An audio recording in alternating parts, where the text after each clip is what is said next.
আসসালামু আলাইকুম, কেমন আছেন সবাই? আশা করি ভালো আছেন। আলহামদুলিল্লাহ আমিও ভালো আছি। আজকে আমি আপনাদের সামনে দেখাবো ঝিঙে দিয়ে 5 মিশালি মাছের মজাদার চচ্চড়ি। সেজন্য আমি এখানে মাছ নিয়ে নিয়েছি। মাছগুলোকে ভালোভাবে কেটে নেব। মাছগুলোকে ভালোভাবে কেটে পরিষ্কার করে ধুয়ে নেব।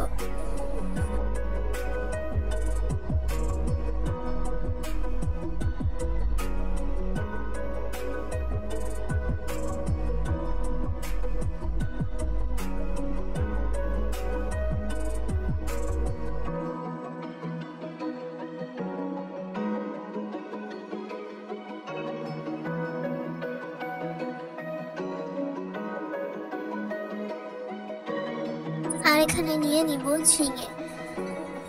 ঝিঙেগুলোকে ভালোভাবে ধুয়ে পরিষ্কার করে কেটে নেব।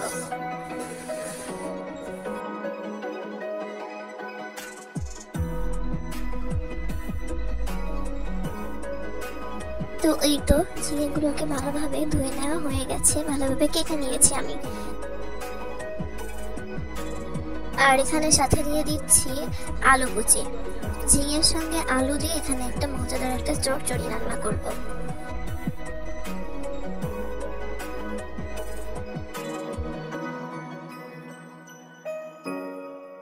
এখন একটা আমি কড়াইয়ে দিয়ে দিচ্ছি ঝিঙে এবং আলু, আর দিয়ে দিচ্ছি মরিচের ফালি, দিয়ে দিচ্ছি পেঁয়াজ কুচি।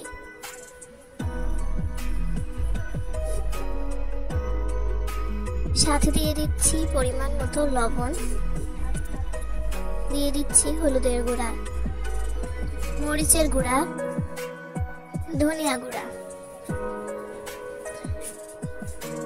এখন দিয়ে দিচ্ছি পরিমাণ মতো সয়াবিন তেল,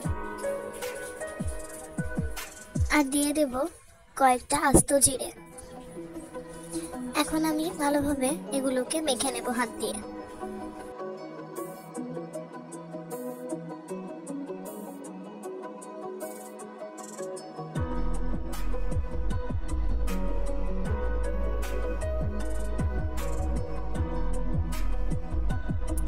ভালোভাবে মেখে নিতে হবে। মেখে নেওয়া হয়ে যাচ্ছে প্রায়।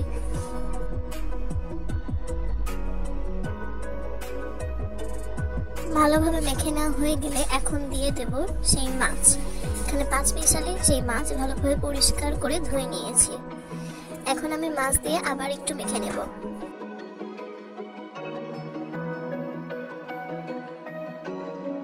মাছ দিয়ে ভালোভাবে মেখে নেওয়া হয়ে গেলে এখানে দিয়ে দেব পরিমাণ মতো পানি।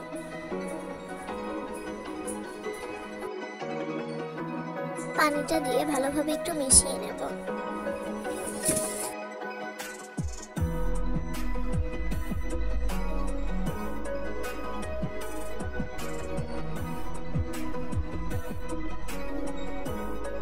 এখন দিয়ে দিচ্ছি উপর থেকে সামান্য মরিচের ফালি।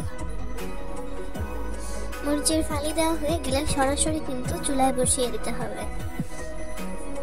এভাবে কিছুক্ষণ ঢাকনা দিয়ে ভালোভাবে নেড়ে চেড়ে ভালোভাবে রান্না করে নিতে হবে।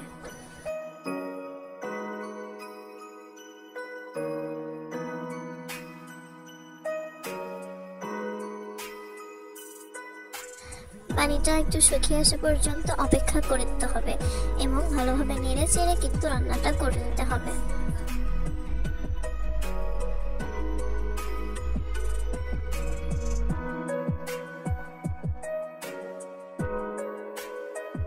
তো এই তো রান্নাটা কিন্তু প্রায় শেষ হয়ে যাচ্ছে। পানি কিন্তু অনেকটা কমে গেছে, আর মাছটা কিন্তু মাখা মাখা হয়ে গেছে। তো দেখতে পাচ্ছেন রান্নাটা কিন্তু শেষ। তো এখন আমি চুলাটা বন্ধ করে দেব আর নামিয়ে নেব। তো দেখতে পাচ্ছেন কেমন হয়েছে আজকের রেসিপিটা। কেমন হয়েছে কমেন্ট করে জানাবেন এবং ভালো লেগে থাকলে সাবস্ক্রাইব করে যাবেন। আজকের মতো এই পর্যন্তই। সবাই ভালো থাকবেন, সুস্থ থাকবেন। সবার জন্য দোয়া এবং শুভকামনা। বিদায় জানাচ্ছি। আল্লাহ হাফেজ।